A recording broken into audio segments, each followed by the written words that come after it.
কুড়িগ্রামের নিখোঁজ হওয়ার পর এক বৃদ্ধা নারীকে তেঁতুল গাছের মগডালে দেখতে পাওয়াকে কেন্দ্র করে এলাকায় ব্যাপক চাঞ্চল্যের সৃষ্টি হয়েছে।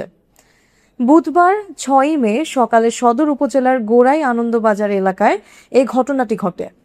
উদ্ধার হওয়া ওই নারীর নাম সাজেদা বেগম, বয়স তার ৬০ বছর। তিনি ওই এলাকার মোহাম্মদ আবু সাইদের স্ত্রী বলে জানা গেছে। স্থানীয় সূত্রে জানা যায়, বুধবার সকাল থেকে সাজেদা বেগমকে খুঁজে পাওয়া যাচ্ছিল না। পরিবারের সদস্যরা এবং এলাকাবাসী বিভিন্ন স্থানে খোঁজাখুঁজি চালান। এক পর্যায়ে বাড়ির পাশের এক বড় তেঁতুল গাছের মগডালে দেখতে পাওয়া যায় তাকে।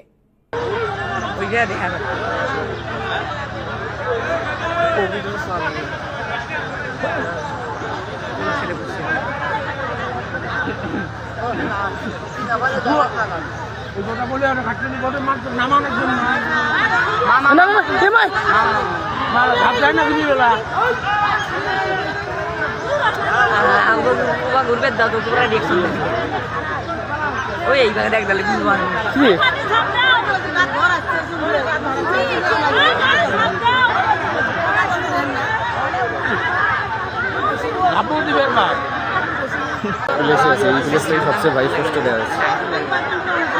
ওখানে যারা আছে ওরা কিন্তু ঠিক মতো দেখতে পাচ্ছে নিচ থেকে।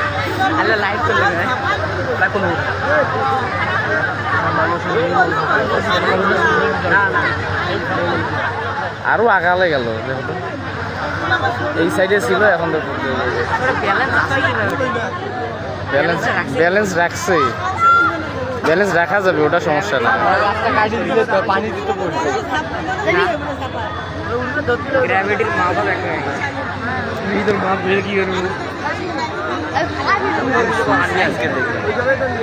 আমিও প্রথম দেখলাম,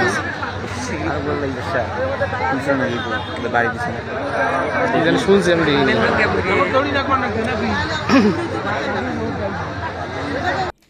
এই সময় তাকে গাছের ওপর বসে ও শুয়ে থাকতে দেখা যায়। খবর পেয়ে কুড়িগ্রাম ফায়ার সার্ভিস ও সিভিল ডিফেন্সের একটি দল ঘটনাস্থলে পৌঁছে উদ্ধার কার্যক্রম শুরু করে।